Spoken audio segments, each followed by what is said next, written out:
അസ്സലാമലൈക്കും. ഇന്നത്തെ വീഡിയോ മഴക്കാലമൊക്കെ തുടങ്ങിയാണ്. ഞാൻ കുറച്ച് ചെടികളൊക്കെ പിടിപ്പിച്ചിരുന്നു കേട്ടോ. അപ്പോൾ നമ്മുടെ ചെടികളൊക്കെ പിടിപ്പിക്കാൻ പറ്റിയ ബെസ്റ്റ് സീസണാണല്ലോ മഴക്കാലം എന്ന് പറയുന്നത്. അപ്പം ആ വീഡിയോ ഒക്കെ ഞാൻ നിങ്ങളായിട്ടൊന്ന് ഷെയർ ചെയ്യാം കേട്ടോ. എന്തൊക്കെ പ്ലാന്റ്സൊക്കെയാണ് ഞാനിവിടെ പ്രൊപ്പഗേറ്റ് ചെയ്ത് പിടിപ്പിച്ച് വെച്ചേക്കണത് നമുക്ക് കണ്ടാലോ.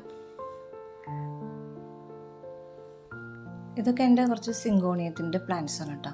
സിങ്കോണിയം പിങ്കിൻ്റെയാണ് ഇപ്പോൾ ഞാൻ പിടിപ്പിച്ചേക്കുന്നത് കേട്ടോ. ഇത് വളരെ എളുപ്പത്തിൽ നമുക്ക് പിടിപ്പിക്കാൻ പറ്റുന്നൊരു പ്ലാന്റ് തന്നെയാണ് കേട്ടോ. പിന്നെ കുറച്ച് ബോഗൺവില്ലയുടെ കട്ടിങ്സൊക്കെ നമ്മൾ ഇവിടെ പിടിപ്പിച്ചിട്ടുണ്ട് കേട്ടോ.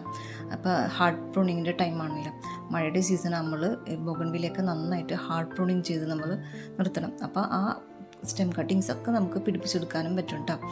പിന്നെ എൻ്റെ കയ്യിൽ കുറച്ച് ബ്രോക്കൺ ഹാർട്ടിൻ്റെ പ്ലാന്റ്സ് ഒക്കെ ഉണ്ടായിരുന്നു, അപ്പോൾ അതും പിടിപ്പിച്ചിട്ടുണ്ട് കേട്ടോ. പിന്നെ കുറച്ച് അദീനിയത്തിൻ്റെ പ്ലാന്റ്സ് ഉണ്ടായിരുന്നു, അതെല്ലാവരും ഇവിടെ ഞാൻ ഈ മഴയുടെ സീസണായപ്പോൾ പിടിപ്പിച്ചിട്ടുണ്ട്. കുറച്ചൊക്കെ പിടിച്ച് വന്നിട്ടുണ്ട്. ഇനിയിപ്പോൾ അതാ എൻ്റെ കയ്യിലൊരു പോത്തോസ് ഉണ്ടായിരുന്നില്ലേ, ഞാൻ എൻ്റെ കഴിഞ്ഞ വീഡിയോസ് നിങ്ങൾ കണ്ടിട്ടുണ്ടാവുമല്ലോ. ആ തെർമോക്കോളിൻ്റെ ബോക്സിലാണ് ഞാൻ പിടിപ്പിച്ചിട്ടുണ്ടായിരുന്നത്. അപ്പോൾ അതിന് ഞാനൊരു പോട്ടിലോട്ട് നടയണം, പറിച്ച് നടയണം. ഇപ്പം ഇതൊരു നീണ്ട വള്ളിയേറ്റ് അങ്ങോട്ട് പിടിച്ചൊക്കെയാണ്. അപ്പോൾ അതിനെ ഞാൻ കട്ടൊന്നും ചെയ്യാതെ അതുപോലെ തന്നെ അങ്ങോട്ട് വളച്ചു കൊടുത്തിട്ട് നട്ടു കൊടുക്കുകയാണ് ചെയ്യുന്നത്. നമുക്ക് വേണമെങ്കിൽ അതിന് ചെറിയ ചെറിയ കഷ്ണങ്ങളൊക്കെ ആയിട്ട് കട്ട് ചെയ്തിട്ട് നട്ടു കൊടുക്കുകയും ചെയ്യാം കേട്ടോ. പക്ഷേ ഇതിങ്ങനെ ചെയ്താലും കുഴപ്പമൊന്നുമില്ല കേട്ടോ, എളുപ്പം തന്നെയാണ്. അപ്പോൾ അതിൻ്റെ ഓരോ ഭാഗങ്ങളിൽ നിന്നും പുതിയ പുതിയ മുളപ്പുകൾ വന്ന് ആ പോട്ട് തിങ്ങി നിറഞ്ഞോളൂ കേട്ടോ.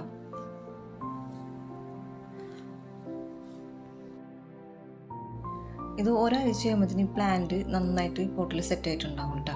2-3 ആഴ്ച ആകുമ്പോഴത്തേനും ഇതിൽ പുതിയ പുതിയ മുളപ്പുകളൊക്കെ വന്ന് അത്യാവശ്യം ഒന്ന് തിങ്ങിയിട്ടുണ്ടാകും ഈ പോട്ട് നിറച്ച്. പിന്നെയും ഹാങ് ചെയ്ത് നീണ്ട് പുതിയ വള്ളികളൊക്കെ വരുമ്പോൾ വളച്ചു കൊടുത്ത് അതിലോട്ട് തന്നെ അത് കുത്തി കൊടുത്തിട്ടുണ്ടെങ്കിൽ നല്ല ഭംഗിയായിട്ട് ബുഷിയായിട്ട് നമ്മുടെ മണി പ്ലാന്റിനെ നമുക്ക് കാണാൻ പറ്റും കേട്ടോ. ഹാങ്ങിങ് ആണ് ഇഷ്ടമെങ്കിൽ നമ്മൾ അതുപോലെ തന്നെ വിട്ടുകൊടുത്താൽ മതി. ഇനിയിപ്പോൾ എൻ്റെ ഗാർഡനിലോട്ട് ഞാൻ കുറച്ച് വളങ്ങളും കുറച്ച് കവറുകളും വാങ്ങിച്ചിട്ടുണ്ട് കേട്ടോ. അപ്പോൾ എൻ്റെ ഒടിച്ചൂത്തി നാരങ്ങ നിങ്ങൾ കണ്ടിട്ടുണ്ടാവുമല്ലോ. അപ്പോൾ അതിൻ്റെ കുറച്ച് സ്റ്റെം കട്ടിങ്സ് ഉണ്ട്, അപ്പോൾ അതൊന്ന് നട്ടുപിടിപ്പിക്കാമെന്ന് വിചാരിച്ചിട്ട് കുറച്ച് കവറൊക്കെ വാങ്ങിച്ചിട്ടുണ്ട്. പിന്നെ കുറച്ച് വളം വാങ്ങിച്ചിട്ടുണ്ട് കേട്ടോ. വളങ്ങളൊക്കെ തീർന്നു തുടങ്ങിയിട്ടുണ്ട്. അപ്പോൾ അതുകൊണ്ട് മത്സ്യഫിഡിൻ്റെ ന്യൂട്രി ഫിഷ് എന്ന് പറഞ്ഞാൽ ആ ഒരു ന്യൂട്രി ഫിഷ് അത് ആ ഒരു വളവും വാങ്ങിച്ചിട്ടുണ്ട്. പിന്നെ കുറച്ച് വേമി കമ്പോസ്റ്റ് വാങ്ങിച്ചിട്ടുണ്ട്, കുറച്ച് ഉണക്കച്ചാണകവും വാങ്ങിച്ചിട്ടുണ്ട് കേട്ടോ. അപ്പോൾ വേമി കമ്പോസ്റ്റൊക്കെ കുറച്ച് അളവിൽ ഇട്ടാൽ മതി കേട്ടോ. അത് ന്യൂട്രി ഫിഷ് ആണെങ്കിൽ അതും വളരെ കുറഞ്ഞ അളവിൽ ഇടാൻ പാടുള്ളൂ കേട്ടോ. അപ്പോൾ ഇത് നമ്മുടെ നാരങ്ങയൊക്കെ നമ്മൾ കൊമ്പൊക്കെ പിടിപ്പിച്ച് നട്ടു വെച്ചൊക്കെയാണ്. ഇനിയിപ്പോൾ എൻ്റെ യെല്ലോ പീസ് ലില്ലി നിങ്ങൾ കണ്ടിട്ടുണ്ടാവുമല്ലോ. അപ്പോൾ അതിൻ്റെ സീഡാണ് ഇട്ടത്. ഇത് ഞാനപ്പം ഇതിൽ അത്യാവശ്യം ഒരു 3-4 നല്ലതുണ്ടാവുന്നുള്ളൂ കേട്ടോ. അത് ആ ഒരു ലീഫിൻ്റെ എഡ്ജിൽ കണ്ടില്ലായിരുന്നു, അതാണ് ഇട്ടത്. അപ്പോൾ ഞാനതിന് നട്ടു കൊടുത്തൊക്കെയാണ് കേട്ടോ. ഇതുപോലെ മണ്ണ് എടുത്തിട്ട് അതിൽ നട്ടു കൊടുത്ത് ഇതിപ്പോൾ 1-2 ആഴ്ച കൊണ്ട് മുളച്ച് വന്നിട്ടോ. ഇത് ഏകദേശം ഒരു 3-4 ആഴ്ച എത്തിയതാണ് കേട്ടോ ഈ ഒരു വലിപ്പം എന്ന് പറയുന്നത്. പിന്നെ ഇതിപ്പോൾ വേറൊരു ചെമ്മന്ന് അത്യാവശ്യം നമുക്ക് 5-6 വിത്ത് കിട്ടിയിരുന്നു കേട്ടോ. അപ്പോൾ അത് ഞാൻ ആ പോട്ടിൽ തന്നെ നട്ടു കൊടുത്തിരുന്നു. ഇനി ഇതിപ്പോൾ ഹിഡാമിയുടെ തൈക്കളാണ് കേട്ടോ. അപ്പോൾ ഇതും ഞാൻ നട്ടു കൊടുക്കുകയാണ് കേട്ടോ. ഈ പ്ലാന്റ്സൊക്കെ നിറച്ച് പൂക്കളെടുക്കുമ്പോൾ നല്ല ഭംഗിയാണല്ലേ കാണാനായിട്ട്. ഇഡാമിയുടെ കുഞ്ഞു കുഞ്ഞു പൂക്കൾ പല വെറൈറ്റീസും പല കളർ ഷെയ്ഡിലൊക്കെ നമുക്ക് കിട്ടാനുണ്ടല്ലേ. അപ്പോൾ അത് നട്ടു കൊടുത്തേക്കണം കേട്ടോ. ഇത് കാന്താരമുളകിൻ്റെ തൈയാണ് കേട്ടോ.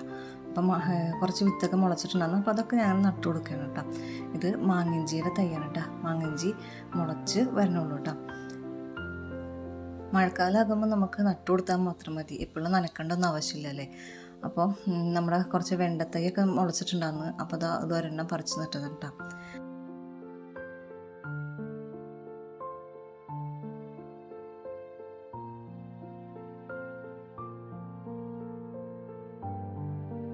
എൻ്റെ വീഡിയോസ് നിങ്ങൾക്ക് ഇഷ്ടപ്പെട്ടെങ്കിൽ ഒന്ന് ലൈക്ക് ചെയ്യണം, കമൻസിലൂടെ അഭിപ്രായങ്ങൾ അറിയിക്കുക. സബ്സ്ക്രൈബ് ചെയ്യാത്തവരുണ്ടെങ്കിൽ ഒന്ന് സബ്സ്ക്രൈബ് ചെയ്ത് സപ്പോർട്ട് ചെയ്യണം. കൂടുതൽ പേർക്കൊക്കെ ഷെയർ ചെയ്ത് തന്നെ സപ്പോർട്ട് ചെയ്യണം കേട്ടോ. വീണ്ടും ഇൻഷാ അല്ലാഹ് അടുത്ത വീഡിയോയിൽ കാണാം. അതുവരെ അസ്സലാമു അലൈക്കും.